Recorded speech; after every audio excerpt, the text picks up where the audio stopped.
Seja bem-vindo a mais um episódio do podcast IVF Business e Amigos. Você que acompanha esse canal sabe que a ideia aqui é falar de saúde reprodutiva de uma maneira geral, falar de temas relacionados à ideia de legado, mercado, inovações. Então, aqui é um canal para a gente discutir e receber pessoas interessantes que têm conteúdo, que a gente possa fazer trocas, reflexões. E hoje, especialmente, eu tenho a oportunidade única de receber aqui a doutora Ana Cláudia Brandão. Doutora Ana Cláudia Brandão, primeiro, muito obrigado por tirar uma parte do seu tempo e vir aqui para a gente bater um papo. Eu estou em Recife, então nós estamos gravando isso aqui em Recife. Aqui, ó, você já deve ter visto aqui, ó. É uma honra, inclusive terra da doutora Ana Cláudia. Seja bem-vindo, muito obrigado pelo seu tempo, doutora. Obrigada, eu que agradeço, é um prazer estar aqui nesse podcast e receber o podcast aqui em Recife, né, na minha cidade, já que a gente vive aí Brasil afora discutindo o tema da reprodução e poder discutir isso aqui em Recife é muito bom. Muito bem. Geralmente eu converso aqui com CEOs, com médicos, embriologistas, gestores, e a doutora Ana Cláudia é uma juíza. Quem é a doutora Ana Cláudia? Eu sou juíza desde 2003 aqui no Tribunal de Justiça de Pernambuco.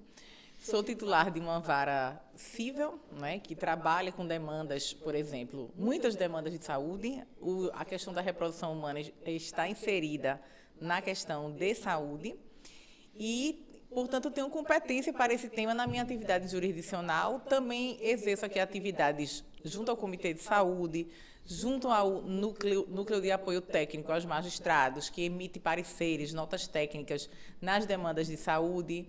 Então, estou, digamos assim, na atividade judicante muito ligada ao direito da saúde, que envolve muitos outros temas além da reprodução, mas também a reprodução, sob o aspecto aí contratual muito mais, porque as demais demandas são relativas à família.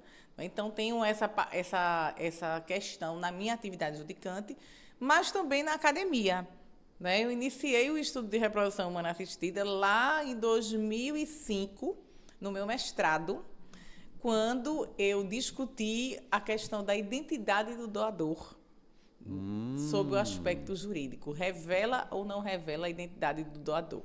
E engraçado, Erivelto, que naquela época eu fui uma das poucas que trabalhei no mestrado essas temáticas ligadas ao direito de família, ao direito da personalidade, porque a gente não tinha tanta notícia de reprodução. E vejam como a coisa evoluiu. Nós estamos aqui 20 anos depois. E, após essa questão da identidade do doador, eu continuei meus estudos no doutorado. Eu fiz uma pesquisa sobre a utilização de embrião para nascer o filho Salvador, né? O bebê Salvador, que virou também um livro, Filhos para a Cura. E ainda há menos tempo eu tive a oportunidade de fazer um estudo de pós-doutorado que foi examinando no Tribunal Europeu de Direitos Humanos como os tribunais estavam se deparando diante dos conflitos decorrentes da utilização da reprodução assistida. Por exemplo, quem era o pai, quem era o dono, entre aspas, do embrião, quando acontecia um divórcio, um falecimento, a gestação de substituição, quando era burlada a lei e as pessoas iam para outro país fazer, quando voltavam, quais eram esses problemas. Então, até editei um livro também há pouco tempo com o meu trabalho do pós-doc. Então, tem uma certa historinha, né? Um caminho grande dentro no campo da reprodução assistida que é fascinante, né? E assim eu estudo com prazer imenso, porque realmente a causa é muito bonita, que é a causa da vida. Sem dúvida. Então, quantos livros, doutora? Aí de reprodução... o primeiro foi... Foi em 2006 ou 2007, eu acho. Ele teve a segunda edição dele, depois veio o Filhos para a Cura. Filhos para a Cura eu tenho, comprei um. O bebê medicamento muito como sujeito do direito. E agora há pouco eu tive a oportunidade de editar pela Escola da Magistratura, daqui de Pernambuco. Reprodução humana assistida no Tribunal Europeu de Direitos Humanos, contribuições para o direito brasileiro. Interessante. Fora que tem alguns artigos também, né, que a gente sempre está escrevendo em obras coletivas. E eu tenho uma coluna também, Erivelto, deixa eu Coluna no falar. jornal. Uma coluna aqui no jornal, que é Folha de Pernambuco. E nessa coluna também, de vez em quando, né, não é só reprodução, a coluna se chama Direito de Saúde, mas tenho escrito também sobre reprodução assistida. A exemplo, por exemplo, quando saiu aquela decisão lá do Tribunal do Alabama, que disse que o embrião, que os embriões foram destruídos e eles disseram que era homicídio. E aí? Então, teve aquela Foi. discussão e foi objeto aí da minha coluna também. Tivemos muito feedback, assim, surpresos, né, sobre o tema. Muito bem. Doutora, identidade do doador, revela ou não? A pergunta vale para 2025 ainda? Com certeza, principalmente porque nós temos agora tramitando o projeto do Código Civil. E o projeto do novo Código Civil traz regulamentações importantes sobre reprodução assistida. Inclusive, esse projeto vai suprir a lacuna que existe no Brasil de não ter legislação. O projeto tem vários dispositivos sobre reprodução e, em relação à identidade do doador, ele fala de revelação a critério do juiz. Né? É um sistema bem duvidoso. Essa temática evoluiu muito. Quando eu editei meu livro lá atrás, a maioria dos países consagrava o anonimato do doador. Em 20 anos, isso mudou completamente. Né? Se reconheceu o direito da pessoa saber a sua origem, e a grande maior parte nos Estados Unidos já era assim, e as legislações europeias começaram a mudar para admitir a revelação dessa identidade. E a gente está preparado para essa mudança? Eu acredito que esteja, porque o medo maior, o receio maior era afugentar doadores, né, com medo disso. Mas isso não aconteceu na Europa. Não. Né? Com a mudança da legislação, não aconteceu. Não sabemos o impacto que isso vai ter nível Brasil. E até porque tem tido também no Brasil muita importação de sêmen. Justamente por quê? Porque as pessoas querem saber mais dados, já que no Brasil são pouquíssimos dados, né? Inclusive a identidade civil, e preferem muitas vezes importar para ter acesso a esses dados. Sem dúvida. E é Então, muito assim, disso. se a gente comparar com o que aconteceu na Europa, eu acredito que não vai existir esse receio de revelação da identidade, até porque o Código Civil é muito específico nessa questão de não existe qualquer laço entre o doador e a pessoa nascida por conta dessa doação. Então, não existe qualquer... Se você pensar, vai ter um laço genético, pode ter um laço emocional, pode. Mas isso pode ter até quando a identidade não é revelada. Exatamente. Que as pessoas vão atrás. Não é? Só para dar um exemplo a você, era o que acontecia na adoção aqui no Brasil. E o que a gente tem que... Por isso que eu sou favorável à revelação, porque é a sistemática que já foi colocada na adoção. Antigamente, você não sabia quem eram seus pais biológicos, a pessoa adotada, no caso. Isso. E eram feitas comunidades, vamos encontrar e tal. E o Estatuto da Criança e do Adolescente mudou. E o artigo 48 diz que toda pessoa que foi adotada ao completar 18 anos tem direito de saber a sua origem, ter acesso ao processo de adoção. Não vai desconstituir a filiação, vai continuar sendo filho daquelas pessoas, certo, dos adotantes, certo, mas ela tem direito de saber a sua história, né? Falando em direitos, doutora, muito se fala em direitos reprodutivos. Parece algo muito amplo, mas pode ser específico. Do ponto de vista do direito, como a gente pode entender quais são ou o que é o direito reprodutivo?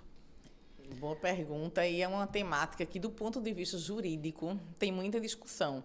Porque nesse estudo, inclusive, que eu fiz na Europa, a gente vê países como a Espanha numa dificuldade os doutrinadores, no caso, certo, em dizerem que os direitos reprodutivos envolvem, por exemplo, o direito a uma reprodução artificial. Isso, era aí que eu queria chegar. Esse é o ponto, né, específico. Porque, e as pessoas pensam, mas por que discutir isso? Isso é doutrina? Não é. Isso tem um impacto, e eu vou dar um exemplo. A partir do momento que a nossa Constituição garante o direito ao planejamento familiar, Não é isso? Certo. E quando a gente fala de direitos reprodutivos dentro do planejamento familiar, isso traz uma obrigação para que o Estado garanta esses direitos reprodutivos. E a lei de planejamento familiar, eu vou mais além, ela fala, todos têm direito à concepção e contracepção. Certo. Então, a gente pensa muito no Estado garantir laqueadura, no Estado garantir vasectomia, e quando a gente fala de concepção? É parcial.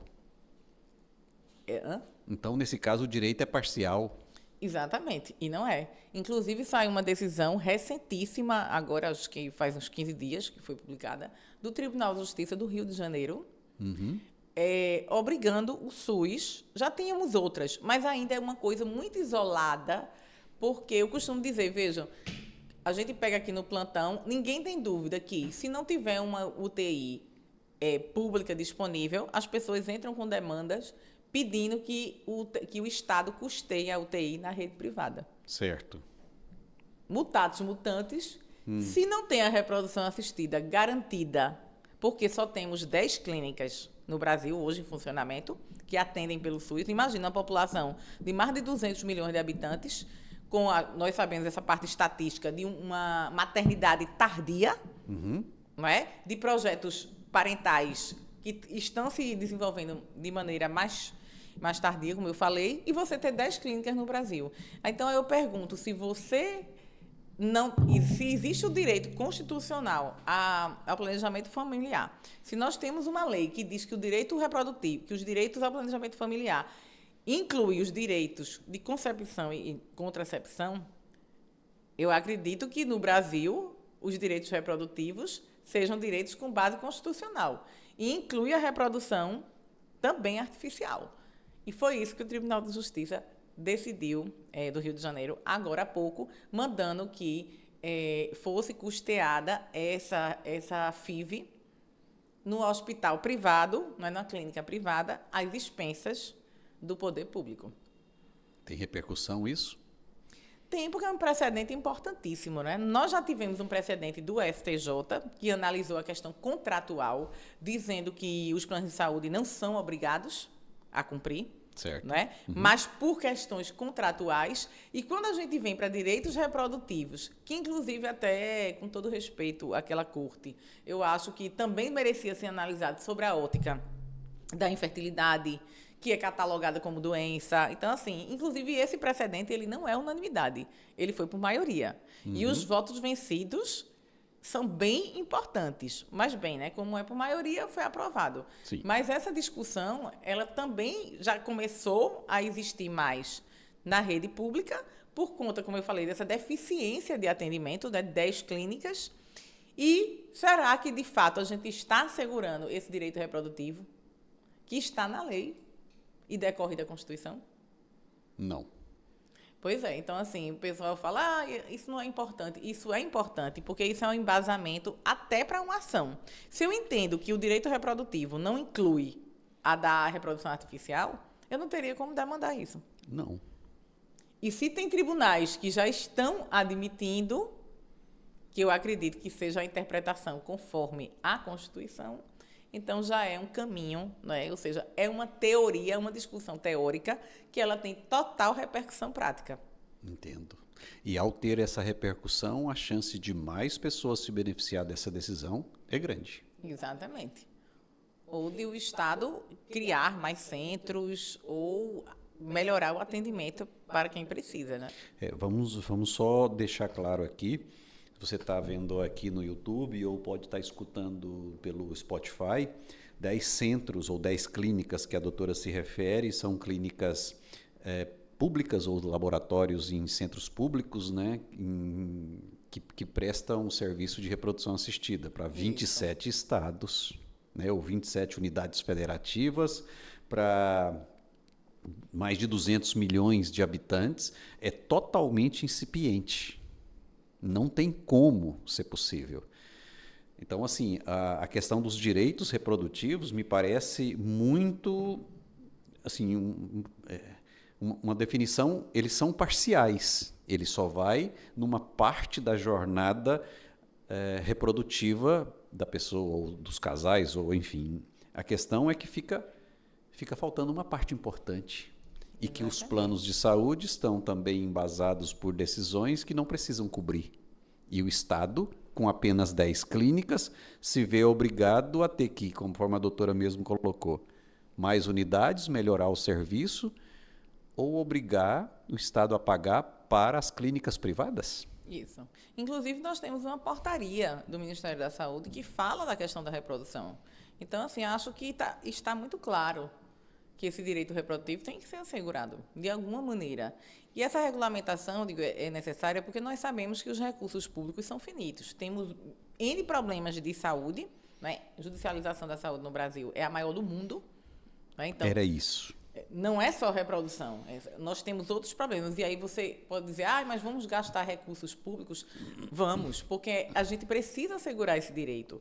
Claro que com critérios, talvez com critérios de quem tenha mais chance, talvez com critérios de limitação de vezes que a pessoa pode fazer. Enfim, tem como você prestar um serviço, de fato, atender a população. Hoje nós já temos decisões judiciais, por exemplo, de levantamento de FGTS, para usar com FIV, não é pelo sistema público, mas é uma alternativa, né? Custoso para as pessoas que vão fazer uso desse recurso, podendo ter um serviço gratuito.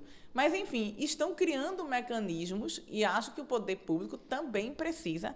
Nós temos aí um boom, não é, de utilização, de congelamento de embriões, de utilização das técnicas, de busca por reprodução assistida. E o Estado precisa chegar junto. Entendo. Doutora, eu queria trazer um tema aqui para a gente falar um pouco mais, que é a ovodoação.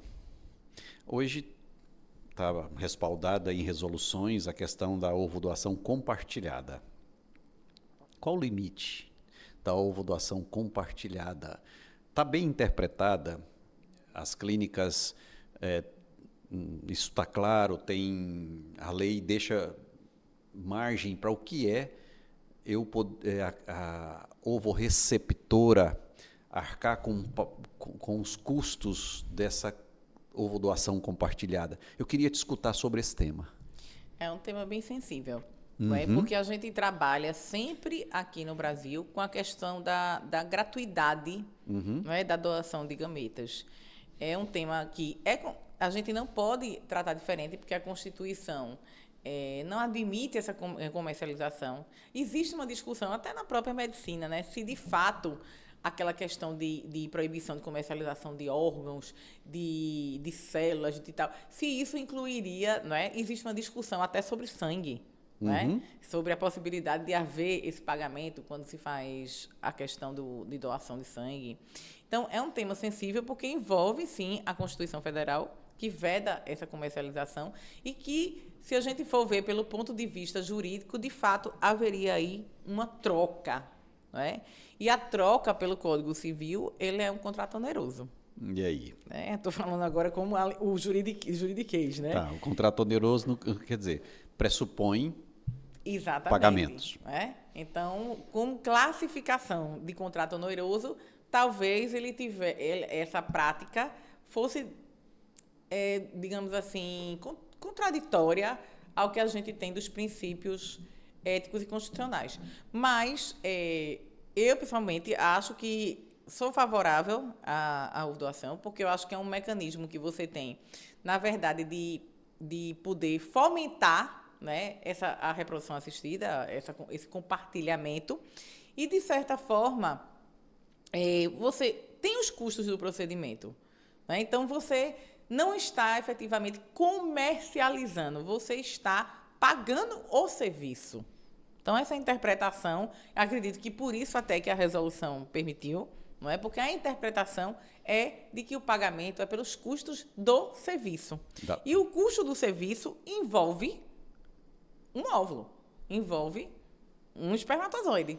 O preparo. Como acontece quando você está importando um espermatozoide. Importação é um negócio jurídico. Sim. Não é? E não é gratuito. Não. Então, existem tributos, existem regras da Anvisa para fazer essa importação.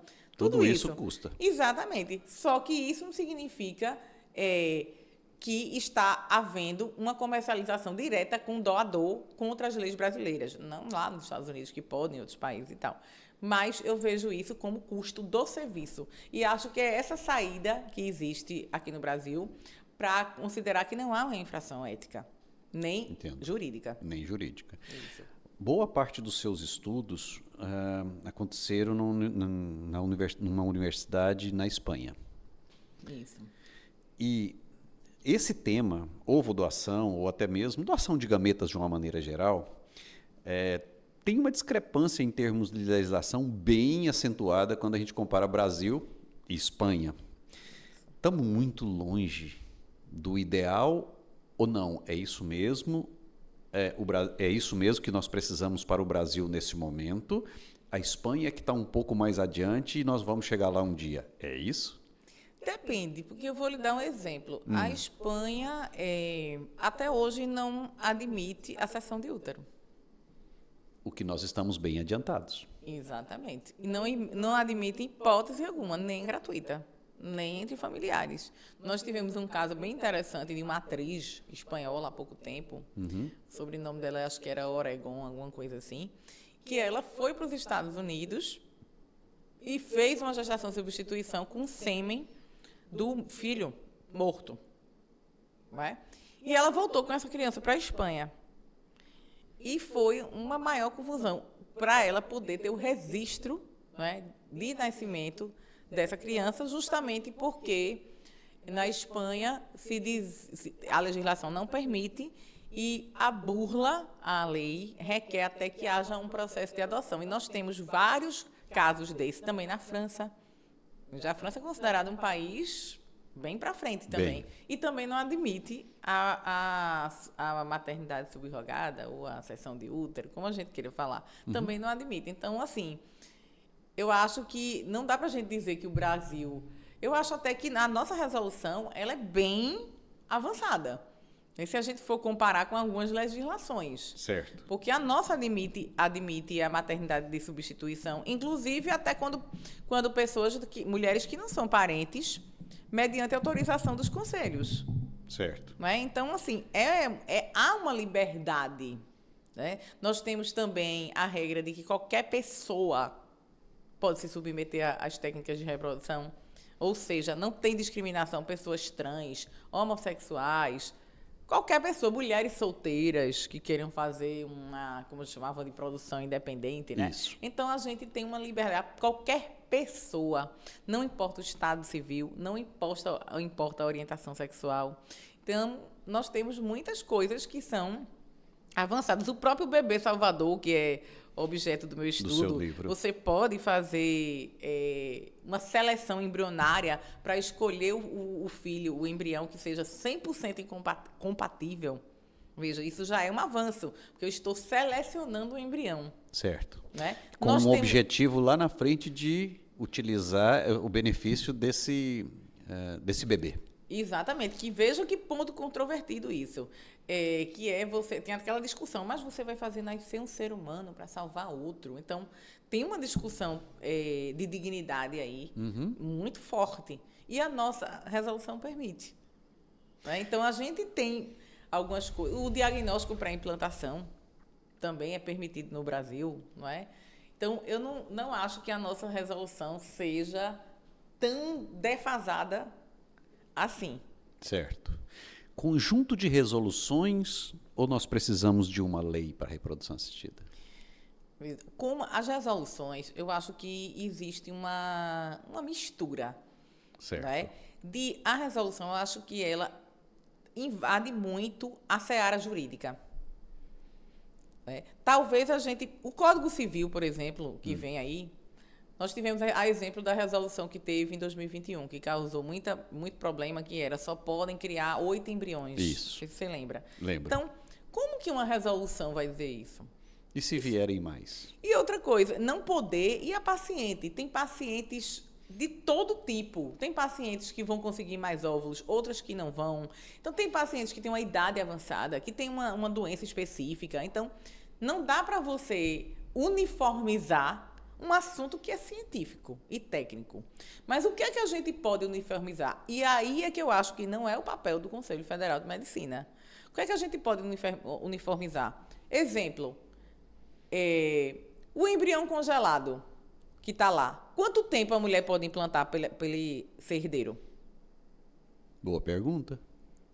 Nós tivemos agora um caso de um embrião que ficou 31 anos congelado, né? Que foi o recorde. Então, isso tem implicação jurídica. No caso de divórcio, tivemos uma discussão tremenda agora no STJ, que foi o falecimento de um homem e ele colocou no contrato, no termo de consentimento, veja a importância do termo de consentimento da clínica. É um documento que a gente assina sem ler, eu digo como qualquer documento médico, né? Porque eu vou fazer um exame de cintilografia, qualquer coisa. Você vai ter que assinar. Assina aqui, termo de consentimento. Eu até brinco quando que eu digo, é casa de ferreira, espeto de pau. Assino e pronto. Mas veja a importância que esse documento tem. E eu até digo, assim, eu brinco, né, para os advogados, quando eu vou para os juristas, quando da aula, juristas, eu digo, gente, esse documento é essencial. Ele não pode ser um modelinho de internet qualquer. Não. Porque por conta daquilo ali, você não tem noção dos danos que podem decorrer de um termo de consentimento que não seja bem feito. E eu vou dar exemplo que é um caso que chegou no STJ, que foi um casal em que eles colocaram lá no termo de consentimento que a mulher ela ficaria com custódia, a palavra era custódia, dos embriões em caso de falecimento do marido. E aí, ele tinha 3 filhos do primeiro casamento. Nós temos que entender que isso envolve patrimônio. Natural. Né? O filho, ele é um herdeiro. Herança é patrimônio, seja ele natural ou artificial, nascido por reprodução natural ou artificial. Tem os mesmos direitos. Não é? E aí aconteceu o seguinte, em São Paulo, né, os 3 filhos do primeiro casamento dele disseram não implanta, porque não tem, a palavra custódia não tem autorização específica para implantar o embrião. Aí vai para a justiça no primeiro grau, o juiz disse, não, mas ele foi para a clínica. Ele disse que era custódia, está inequívoca a manifestação de vontade. Aí recurso para o Tribunal de Justiça de São Paulo. Aí eu disse, não pode usar essa palavra custódia. Aí vai para o STJ em Brasília. Placar 3-2. Para não utilizar. Porque a paternidade pós-mortem ela é exceção. Então, não pode haver nenhuma dúvida de que a pessoa queria autorizar a utilização do esperma dele pós-mortem. Então, o STJ decidiu. Tem que estar lá. Autorizo a implantação após a minha morte.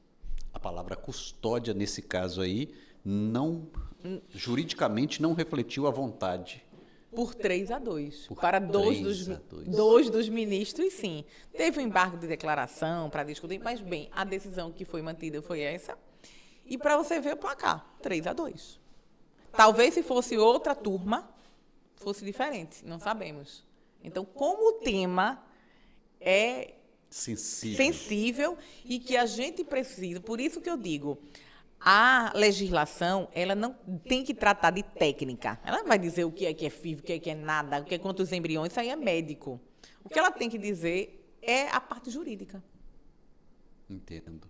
Não é? Somente. Nós temos aí agora processos de pessoas que se divorciaram. Eu vou citar outro exemplo, se tiver tempo Por favor. aqui. Não, temos sim. Tribunal de Justiça do Distrito Federal, que foi exatamente um casal. Nesse foi pior porque no divórcio ele colocou que o embrião ficaria com ela e que ela podia fazer tudo o que ela quisesse. A mulher foi fazer um tratamento de câncer e depois de um tempo foi querer implantar o embrião. E eles se divorciaram. E o homem disse, olha, é o seguinte, eu concordo com tudo, vamos fazer um divórcio consensual. Agora o embrião vai ser destruído. Eu não quero, não autorizo mais. E aí? E aí, justiça de novo. E sabe o que o tribunal disse lá? Esse documento é um termo de consentimento informado que ele vale para o Conselho Federal de Medicina, é uma questão ética e que o CFM obriga que as clínicas façam. Mas, para o direito, é livre o planejamento familiar e a pessoa pode se arrepender a qualquer tempo. E aí? E aí o embrião foi destruído. e como fica o direito reprodutivo dessa mulher. Então, vejam a importância desse documento. Isso ela foi implantar o embrião 10 anos depois. Que fez tratamento de câncer e tal. Sim. Então, veja a importância. Então, o que é que eu digo?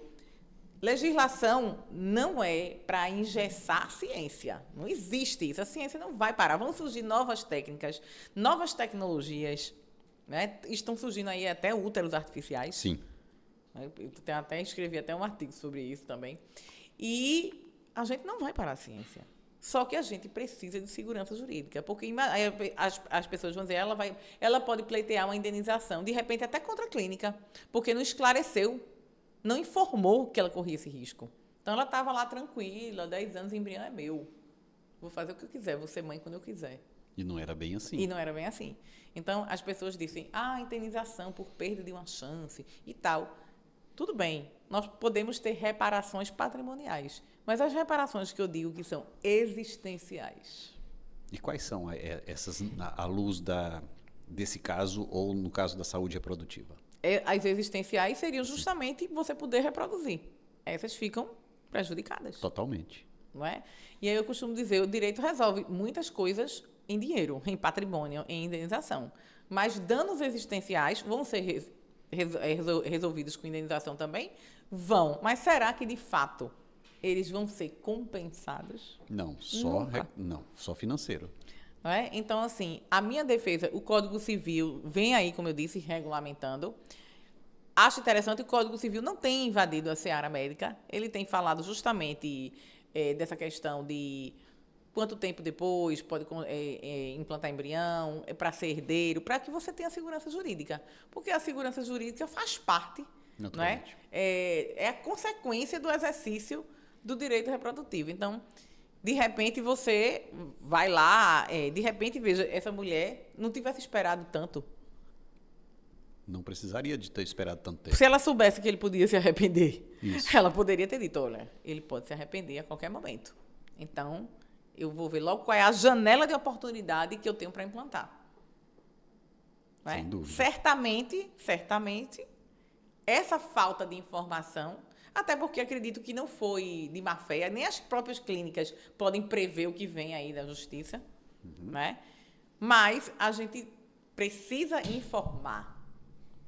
E você não ter, veja, eu estou falando desse julgamento, foi 3-2. Como eu disse a você, podia ter sido placar contrário, para implantar por 3-2. Então, a segurança jurídica fica 0.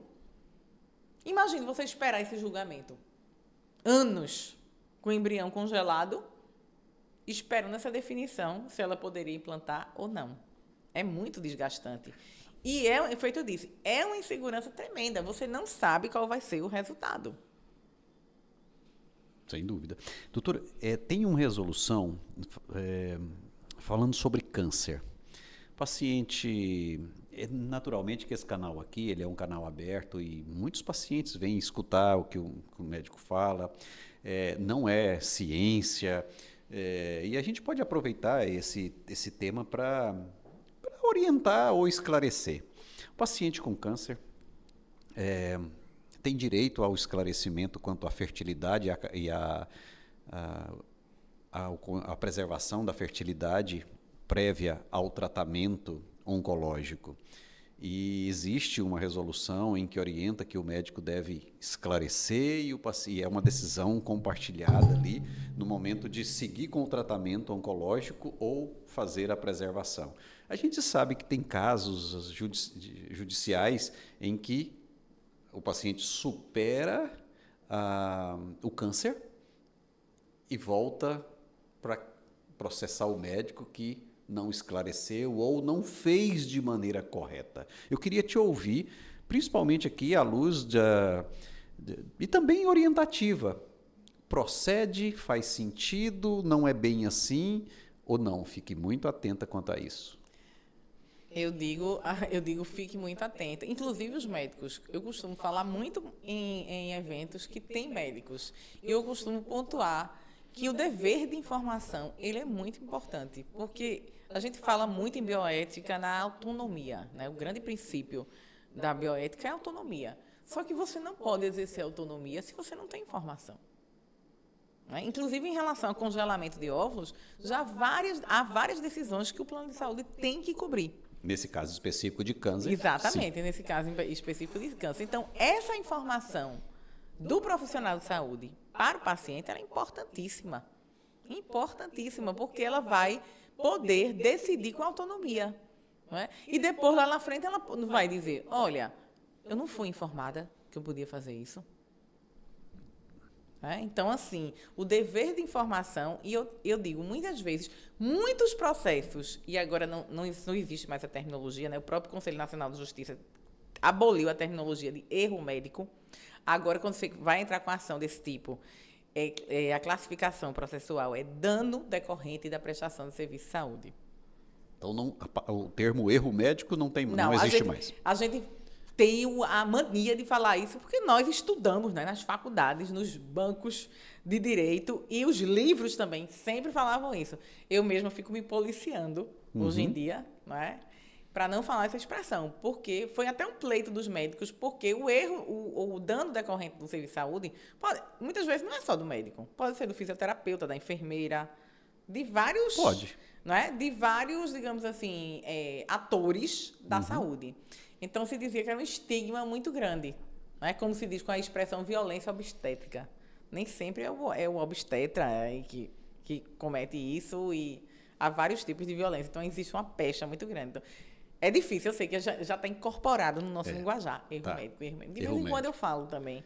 Eu costumo não falar quando estou na palestra, quando estou em aula, né? Costumo dizer, não, gente, vamos usar a terminologia que o CNJ, a pedido do Conselho Federal de Medicina, acho que até do Colégio de Cirurgiões também, dano decorrente da prestação de serviço. Então, muitos desses danos, acredite se quiser, não é erro, imperícia, imprudência, não, é vício de informação.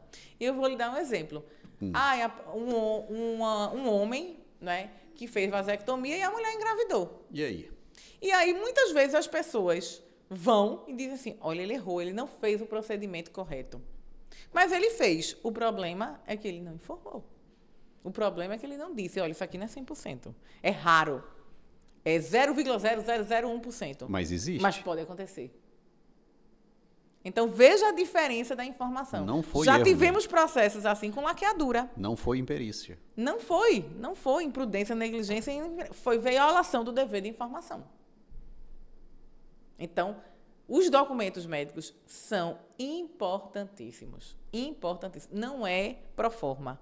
Não é só assinar. É, inclusive, se puder ler com o paciente, é muito importante. Nem que seja uma secretária, qualquer pessoa, não precisa ser o médico necessariamente. Mas, eu até digo mais, viu? Eu acho que se eu fosse hoje de uma clínica médica e tal, eu até gravaria. Até para a pessoa dizer, como eu faço várias vezes, que assinei sem ler.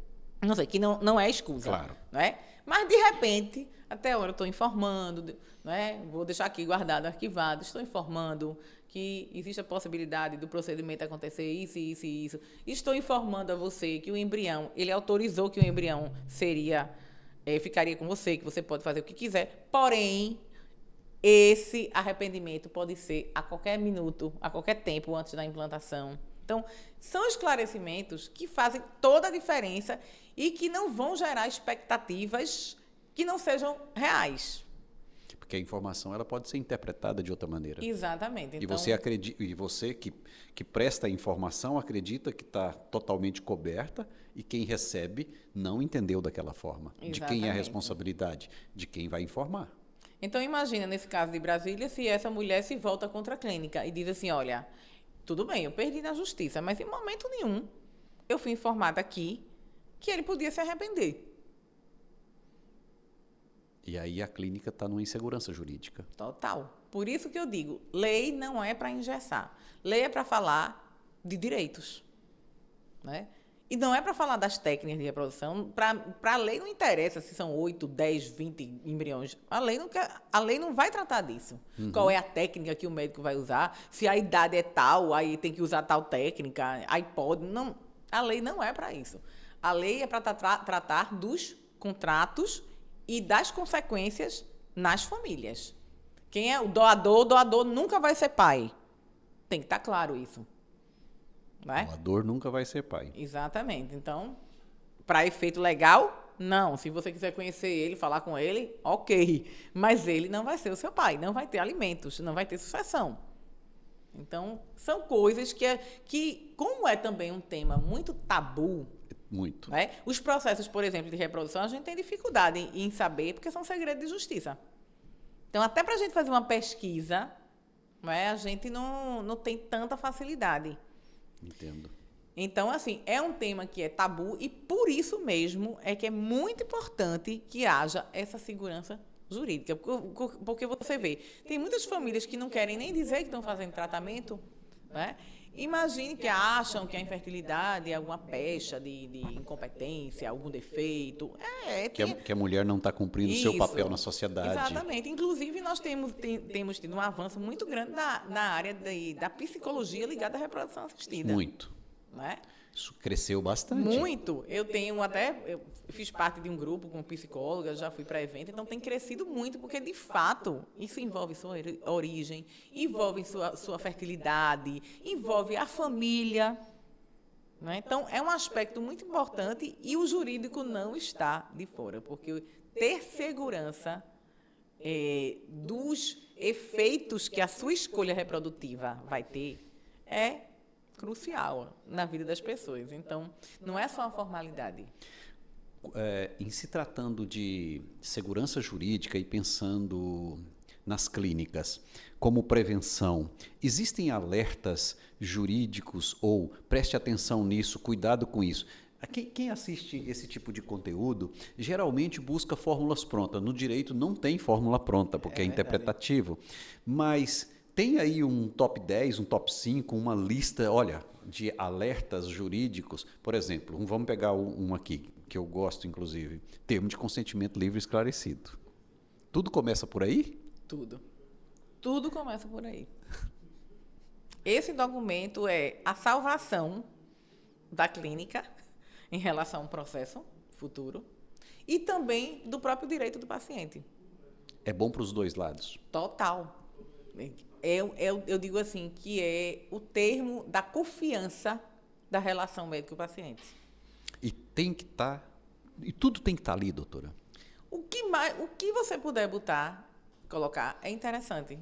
Quanto mais completo for esse termo, melhor. Quanto mais completo. Às vezes eu vejo algumas clínicas que falam assim, gente, nós precisamos reduzir esse negócio aqui, isso aqui está muito burocrático, está muito longo. É porque o médico pensa diferente do profissional do direito. Né? Geralmente, quando eu sou médico, engenheiro, cada um tem sua...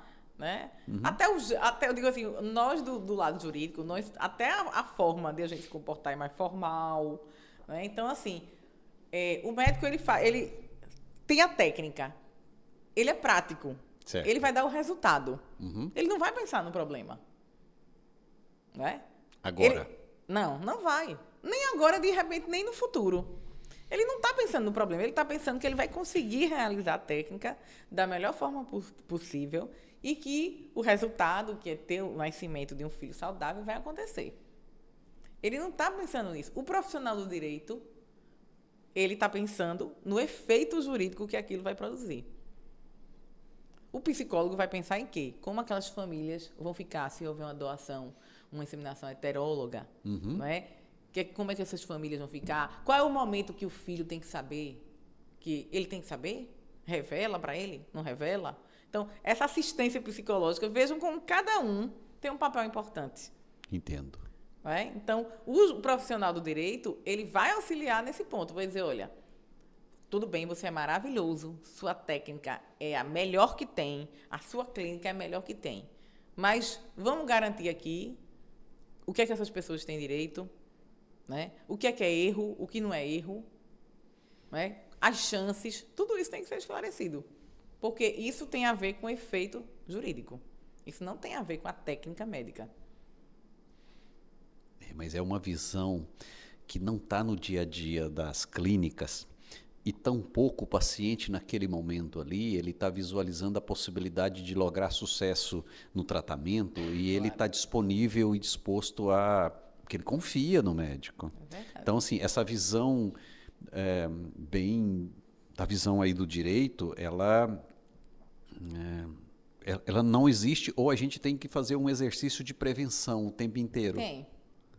Por isso que eu digo, o Brasil tem uma cultura muito grande de judicialização em tudo. Por quê? Porque a gente não tem um trabalho preventivo. A gente não pensa, né? Veja como é nos Estados Unidos. A grande maioria dos médicos tem seguro, tem assessoria jurídica, porque eles sabem que se eles forem condenados a pagar uma indenização, essa indenização vai acabar com eles. É milionária. Então, já existe essa ideia, né, de falhas. Só que a falha que eu estou falando, a gente fala muito mais em falha, que eu estou dizendo, no direito, de informação do que propriamente técnica. E a gente tem visto isso nos processos, vou falar erro médico. Claro. Eu quero indenização por erro médico. Quando já a gente vai ver a cirurgia, vem uma perícia, a cirurgia foi realizada Perfeita. Tudo certo. perfeita. Às vezes é uma intercorrência, às vezes é uma reação do próprio corpo, né? Que tem isso também, cada corpo é um corpo. Né? E às vezes, quando a gente vai ver, como o exemplo que eu dei aqui de laqueadura e vasectomia, que eram recorrentes na justiça, era o dever de informação. Ou seja, uma vírgula Isso. tem um percentual mínimo, mas pode acontecer, e eu quero deixar isso claro. Aí você vê, numa situação dessa, os pedidos eram uma indenização por dano moral, porque a pessoa já tinha não sei quantos filhos, e ainda uma pensão para sustentar o filho.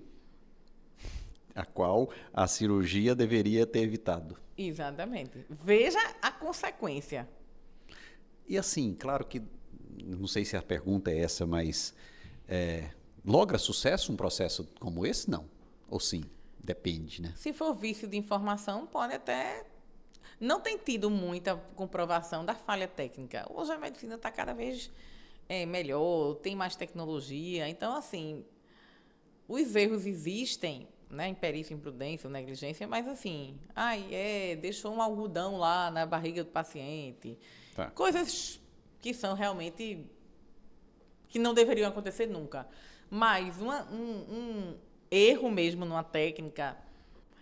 Difícil. É difícil. Agora, dever de informação, nós temos muito, até pela, digamos assim, pelo estilo de vida que nós vivemos. Nós vivemos hoje, aí vamos para a Bauman, né? Liquidez. É tudo líquido, tudo rápido. O que é agora nesse minuto não é no outro. Isso. Então, as pessoas não param numa consulta médica, não param numa consulta com um advogado. Né? Então, assim, tudo a gente é muito rápido. E muitas vezes a gente nem presta atenção. Né? Ou acha que não vai acontecer. Fizeram até uma pesquisa aí dizendo que a gente fica tão ligado na rede social, no WhatsApp e tal, que é tanta informação que a gente até perdeu um pouco o foco. É verdade. A gente está aqui conversando e está pensando na mensagem que está chegando ali, ou no que vai fazer daqui a pouco, ou no que tem que fazer, e a gente nem presta atenção. Então, talvez, eu acho que a gente precisa voltar um pouco e pensar, olha, esse momento aqui de informação, esse momento que a gente vai conversar, né, é muito importante. Eu preciso de você. Eu dizer para a mulher assim, olha, não existe uma lei no Brasil, ele está dizendo que o embrião vai ser seu. Agora, fique ciente que se vocês brigarem algum dia, acontecer alguma coisa, e ele quiser revogar a autorização, ele pode a qualquer tempo. E o projeto do Código está dizendo isso. Entendo. A qualquer tempo. Então, você vai dizer, mas é fogo, né? Não tem segurança nenhuma. Eu digo, não tem, mas a pessoa está ciente. É isso. Porque não tem segurança até no casamento, até na relação. Segurança, se a pessoa quiser ir embora no outro dia, vai embora. Quanto mais ter um filho. Sem dúvida. Então, mas você está ciente de que isso pode acontecer. E você pode pegar a sua janela de oportunidade. Então, por isso que eu digo, o direito não é o vilão aí, não. Pelo contrário, né? O direito não vai engessar nada. Ele vai trazer essa segurança, que eu acho até bem confortante.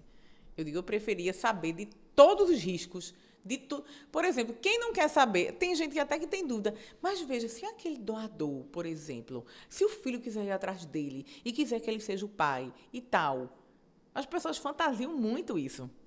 Não é? É meio tabu. A gente teve aquele cara lá da Holanda, né, que mais de 500 filhos, e as pessoas ficam fantasiando. Meu Deus, ele é o pai. Ele é o pai. Eu tenho tantos irmãos. pelo mundo. E não tem nada disso. Pois é, então se você pensar do ponto de vista legal, Ele não é pai. não é. Então, assim, talvez tenha a identificação genética, alguma coisa, mas ele não é pai para efeito legal. Então, eu acho que, pela reprodução ser um tema assim, que tem muito tabu ainda e que envolve muito sentimento, doença, família, tudo são aspectos muito sensíveis. Então, eu acho que quanto mais informação o paciente tiver, melhor. Não é? Ele saber quanto tempo pode ficar congelado. Eu posso jogar fora, eu posso destruir, eu posso doar para pesquisa. O que é que eu posso fazer com esse embrião? É outra angústia, né? Eu fiz até uma pesquisa há pouco tempo sobre a questão do embrião, né? Quando saiu essa notícia dos 31 anos congelado. E eu perguntava, o que você faria com seu embrião? Você deixaria congelado? Você doaria? Ou você descartaria? E sabe o que a maioria disse? Deixaria congelado. E na área da psicologia, eu já ouvi depoimentos nesses congressos das pessoas dizendo, eu não quero mais ter filhos. Tem gente que teve trigêmeos, mas disse, mas eu não tenho coragem. Eu não sei o que fazer com aquele embrião que está congelado. Eu tenho um sentimento por ele. Não sei o que é. É um sentimento. É como se fosse filho. É meu. É exatamente. E eu não quero doar porque eu fico pensando onde ele vai estar. Com quem ele vai estar. Vejam o que a reprodução desperta no ser humano. Eu achei muito interessante. E eu fiz essa enquetezinha e foi exatamente o que as psicólogas tinham me dito. Exatamente isso. Um sentimento de não saber se aquilo é uma célula que é parte de mim, se eu estou descartando um filho, se ele for para outra família, como é que vai ser? Eu vou olhar uma pessoa que vai ser parecida comigo na rua. Então, é muita história, é muita fantasia. Então, trazer uma certa segurança jurídica do que vai acontecer, não é? Lógico que a gente não sabe nada que vai acontecer, mas do ponto de vista jurídico, a gente consegue, sim, prevenir muitos litígios. E esses litígios, vejam, não são fáceis. Eu dei o exemplo da STJ 3-2, não tem unanimidade. E eu notei isso na minha pesquisa no Tribunal Europeu também, de Direitos Humanos. A mesma coisa. Eram votos assim, eram julgamentos que era por diferença de um voto. Quase nenhum foi unanimidade.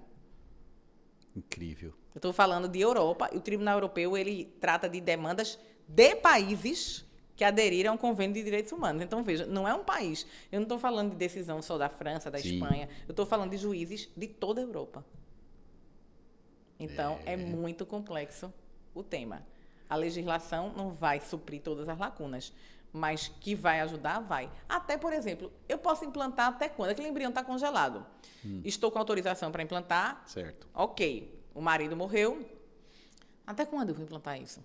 Até quando eu tenho que tomar essa decisão? O direito tem que dizer. Porque a medicina, veja, para a medicina está aí, 31 anos. Né? A lei não vai dizer o embrião só serve se for implantado até tantos anos. Não, ele vai dizer o embrião só vai ter herança se ele for implantado no período em que a gente tem as normas sucessórias para um filho que engravidou naturalmente, é a mesma regra. Então, é importante, porque de repente a mulher não está no momento de implantar, mas é feito, eu falei, aquela janela da oportunidade. Mas ela não vai ela vai querer ter um filho sem direitos hereditários?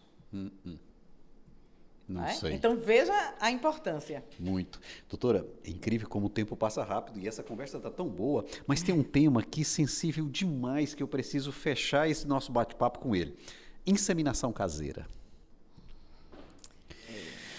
Eu queria te ouvir sobre, primeiro, inseminação caseira à luz do direito não é o correto. Mas sabe-se que tem aí algumas tentativas, sabe-se que esse é um tema recorrente em discussões. Eu queria te ouvir, primeiro, esclarecendo inicialmente, inseminação caseira corre esse risco de vida, inclusive. Total, né? E à luz do direito, como é que é esse... Como é que a gente chama isso? Isso é como é que nome eu dou isso à luz do direito de inseminação caseira? A discussão começou quando, na verdade, essa prática veio ao argumento de que mulheres homoafetivas, né, duas mulheres que são férteis, não tem problema, mas que não queriam ter uma relação sexual efetiva com homens, e também dizem que não tem dinheiro para pagar o tratamento numa clínica de reprodução. E o contexto foi esse. O contexto foi justamente o que a gente discutiu aqui no começo do bate-papo, a falta de acesso. Não tenho acesso. Somos homoafetivas e não tenho acesso. Então, vamos lá procurar um doador na internet. Inclusive, eu soube aqui em Recife que teve um homem que já fez isso com 37 mulheres. Então, eu acho que é uma prática totalmente nefasta. Né? Não tem regulamentação. Por que não tem regulamentação? Porque ela é totalmente contra a própria saúde. Né? A mulher que vai injetar um sêmen de uma pessoa sem qualquer exame, sem qualquer cuidado, né? Ela vai engravidar? Vai, porque ela não tem problema. Né? Então, veja, isso tem aspectos jurídicos muito relevantes. Você não tem... Esse homem, ele é o pai. Esse doador, ele é pai. Ele não tem garantia de nada, de anonimato, de nada. Ele pode demandar, inclusive ele também pode demandar alimentos do filho, que o alimento é recíproco. É recíproco. Né? Ele também pode ser herdeiro do filho. Se o filho não tiver filhos, o herdeiro é o pai. Então, veja, o que é que existe hoje no Brasil? Houve uma tentativa pela via do CNJ dizendo o seguinte, que as mulheres homossexuais estavam sendo discriminadas, porque quando o homem chega no cartório, uma mulher, um filho de um homem, mulher, ele chega lá e registra. E que essas mulheres estavam impedidas de fazer esse registro. E aí eu vou dizer a você que o registro tem acontecido só com a interferência judicial. Não é possível você fazer uma prática dessa. Veja, se o Brasil não permite comercialização de espermatozoide, como é que você vai permitir que uma pessoa chegue no cartório e registre um filho e o espermatozoide veio de onde? Não tem Veja, um pai isso ali, é contra até a nossa norma que diz que não tem comércio. Então, vejam, fizeram um pedido de providências, primeiramente, no CNJ, no Conselho Nacional de Justiça, dizendo que essas mulheres estavam sendo discriminadas, que esse registro tem que ser direto no cartório. O que é que está acontecendo? Essas crianças não estão sem registro, só que vai para a Justiça. Aqui em Recife, tem juízes que têm feito adoção. Tudo bem, você quer ser a mãe, você vai adotar, e nós vamos tirar todo o direito desse doador. Veja que segurança jurídica. Nenhuma. Né? Então, se você fizer isso na justiça, ok. Agora, do jeito que querem, diretamente no cartório, não tem como. Então, uma paciente ou qualquer pessoa que vá por esse caminho, ela tem risco de saúde e tem risco jurídico total, muito grande. Muito grande. E esse homem pode pleitear todos os direitos. Esse doador, ele é pai, efetivamente. Igual o pai biológico. Ele é o pai biológico. Né? Igual a reprodução natural. Essa reprodução é natural. É uma reprodução natural. Com a ajudinha. Né? Mas ela é praticamente natural. Esse é um risco, aliás, esse é um tema recorrente nesse... Total. E agora, só para a gente ficar aqui informado do que tem acontecido, o primeiro pedido de providência teve pronunciamento da Anvisa, do Conselho Federal de Medicina, de várias associações, e o CNJ mandou arquivar. Disse que era improcedente, que ia continuar indo para a Justiça, para as pessoas, para o juiz analisar como é que foi feito aquilo. Né? Que é importante que tenha esse crivo. Já que você quer registrar, não vamos deixar a criança sem registro. Mas nós vamos regularizar a paternidade. Né? Até porque isso é insegurança. E o direito da criança? Exatamente. Que as pessoas também esquecem. E o direito da criança? Eu sou filha de quem? Eu nasci da onde? Eu quero procurar meu pai. Quem foi meu pai? Né? Mas eu quero que ele seja meu pai. As mulheres não vão poder impedir. Nesse caso, ele pode. Então, na inseminação caseira, não. Porque se o filho quiser ir atrás do pai, ele vai.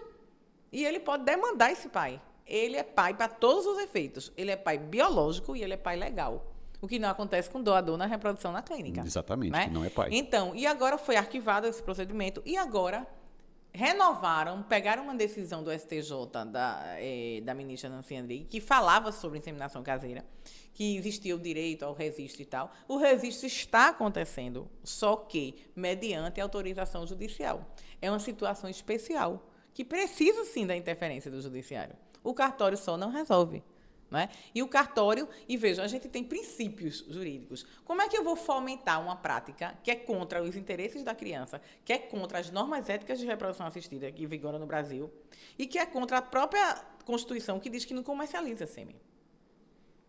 Então, veja que paradoxo.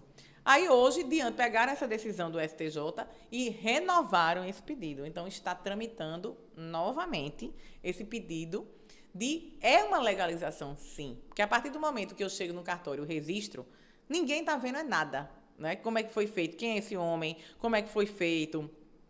E as pessoas estão achando que vai ter alguma... eu estou registrado no nome de 2 mães. Ok. Só que, inclusive, no Brasil é permitida a multiparentalidade. Isso. Eu posso ter um pai e 2 mães no registro. E se esse pai quiser ir atrás, ele vai ter direito. Ele vai ter direito. Então, não existe... o que as pessoas estão fazendo eu digo, vamos lutar pela luta, pelo bom combate. Vamos combater o bom combate. Vamos lutar para que tenha acesso às clínicas. Perfeito. Você quer ser homoafetiva? Você quer fazer isso e aquilo? Quer um doador? Vamos lutar para que o SUS ofereça? Acho que é um bom combate. Que é, justamente, você vai resguardar a sua saúde física e psicológica, assim também como a saúde do filho que vai nascer, de todos os envolvidos. Só para dar um exemplo, chegou nos tribunais também 2 mulheres que disseram, vamos fazer inseminação caseira. Vamos. Aí, a mulher que não engravidou, disse, quero mais não ficar contigo, não tenho nada a ver com essa criança. É sua. Né? É sua, você engravidou. Foi com o sêmen de um homem. E a mulher foi para a justiça contra ela e disse o seguinte, agora você vai pagar alimentos gravídicos, porque você tem um projeto parental comigo. E a Justiça do Rio de Janeiro disse, vai pagar. Vai pagar porque você é mãe. Mas como assim você é mãe? A mulher nem registrou a criança, nem tinha vínculo biológico, nada. Mas você manifestou o interesse afetivo, de ser a mãe afetiva. E você vai pagar alimentos gravídicos. E aí eu fiquei pensando lá na frente. Imagina essa mulher ser condenada a ser mãe dessa criança. Como assim? Ela não tinha mais afeto, porque a criança nem nasceu. Né? Eu tinha afeto na barriga. Ela não estava mais junto com a outra mulher. A criança não tinha nascido. Não tinha nada dela. Nada. E ela foi condenada a pagar alimentos gravídicos, que são, a gente fala no direito, né, irrepetíveis. Isso. Não se devolvem. Vai pagar 9 meses. E eu digo, e depois? Né? Fiquei até curiosa de saber como foi o desfecho disso. Né? Eu digo, ela vai ser obrigada a ser mãe nessa situação. Então, assim, o crivo do juiz é porque não é a mesma coisa. Isso é uma prática que eu acho, assim, uma loucura. Sinceramente, eu vejo, com todo o respeito que eu tenho, isso, e eu costumo repetir, quando eu falo nesse tema, algumas pessoas pensam que, porque é discriminação contra as homossexuais femininas. Isso não tem a ver com discriminação, isso tem a ver com saúde. Tanto que no pedido de providência foi dado um parecer por um médico de uma clínica de reprodução assistida, falando dos riscos. A gente está falando aqui, não é de opção sexual, não interessa. A própria norma do CFM diz que até trans pode engravidar. Isso. A discussão não é essa. A discussão é que se trata de saúde. Entendo. Né? De saúde e de... Aí eu vou para a segurança jurídica de novo. Nós estamos falando de um aspecto muito mais importante, que não é só contratual. É a paternidade e a maternidade. Perfeito. E a gente tem aí um vulnerável envolvido, que é a criança. Perfeito. Doutora, são tantos temas, mas nosso tempo aqui praticamente se esgotou, mas, puxa vida, é muito esclarecedor. Esse episódio está muito bom, inclusive a doutora deve participar do próximo Congresso Brasileiro, né, doutora? Sim. Perfeito. E ela está sempre... aproveito para pedir a você, que vou deixar marcado no descritivo, as redes sociais da doutora. Ela sempre compartilha conteúdos muito interessantes, faz muito sentido, tem uma explicação fácil do direito que é complexo. É verdade. Doutora, muito obrigado. Palavras finais da doutora Ana Cláudia. Primeiramente, é de gratidão, né, de poder estar aqui debatendo com você, um expert aí estou te ouvindo. Na área da reprodução, né? que divulga tanto conhecimento nessa área, bem importante, e dizer que o tema ele é importantíssimo, né? Como eu disse, a nossa sociedade mudou, né? Eu que estudo o tema há mais de 20 anos, praticamente, vi realmente sentir essa revolução e dizer que estudar o tema e trazer segurança e, claro, proporcionar, né? Eu digo que o tema da reprodução ele é dos mais lindos da medicina, porque ele fala do nascimento, né? Ele fala da vida, do início da vida. Então, é um tema realmente que todo mundo gosta, todo mundo discute, todo mundo... E eu me lembro que quando eu comentava, todo mundo fazia, meu Deus, mas é isso, é aquilo. Então, as pessoas esse tema mexe com a nossa humanidade, né? Com a perpetuação, com a nossa herança até, que é isso, é cultural do ser humano. Né? Então, é um tema sensível que merece toda discussão, que merece todo carinho e merece também um olhar, que eu digo, com muita seriedade também, de todos os pontos de vista e de todos os profissionais que trabalham nessa área. Perfeito. Bom, se você, ao escutar, ao ver aqui esse podcast, esse videocast, e você lembrou de alguém que fala assim, puxa, eu quero que fulano de tal veja isso, e acha que esse tema deve ser compartilhado, por gentileza, compartilhe, curte aí, comente, fique à vontade. Eu quero agradecer a Criovita, que é Hub de Gametas, que apoia esse canal, e a Spectrum, que são os dois principais apoiadores aqui. São empresas que estão comigo já há algum tempo e traz sempre a oportunidade de... me ajuda a trazer essa oportunidade de trazer pessoas aqui. Então, muito obrigado à Criovita e à Spectrum. Muito obrigado e até o próximo capítulo e episódio aqui no IVF Business e Amigos.